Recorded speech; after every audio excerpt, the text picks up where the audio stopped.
At the beginning of the war with Iran, Zach and I broke down some key takeaways on the conflict. The war has now reached 40 days and there is no clear end in sight. Today we will break down what has been going on since we left off. Monday, Iran rejected a temporary 45-day ceasefire proposal set by the U.S., claiming that they want a permanent end to the war. Trump has set a deadline for Iran to agree to reopen the Strait of Hormuz. If Iran does not agree by tonight by 8 p.m. Eastern Standard Time, Trump claimed a, quote, whole civilization will die tonight. The strait is where a fifth of the world's oil is transited. With the strait being closed, the world's economy is taking a hit, and pressure on Trump has continued to rise.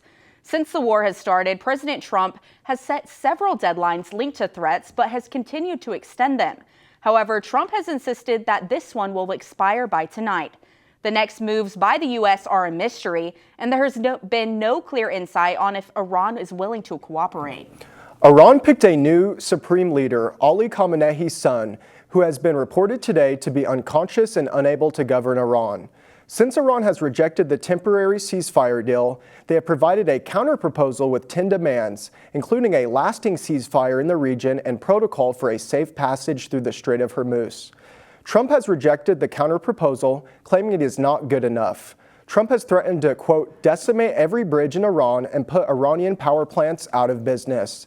The Islamic Republic has urged young Iranians to form human chains around power plants and other targets after the threats. The U.S. and Israel have attacked key Iranian industrial sites, including an Iranian oil hub. Iran's president said today that 14 million Iranians, including himself, have pledged to sacrifice their lives for the war. Since the start of the war, the United States has seen 13 U.S. soldier deaths and 200 U.S. soldiers injured.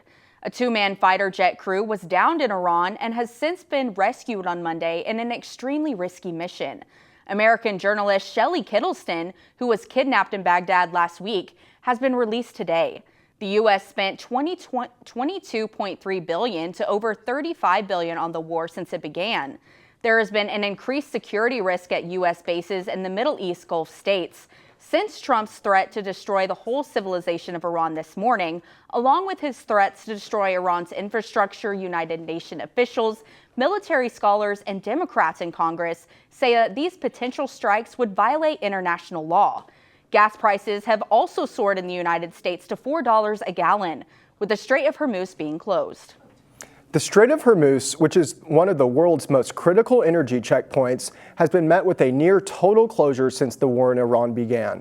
This has caused global energy crisis. The price of U.S. crude oil has risen to over $100 a barrel since the war. Before the war, the price per barrel was around $67 to $73. Gas prices in the U.S. have risen to $4 a gallon or over.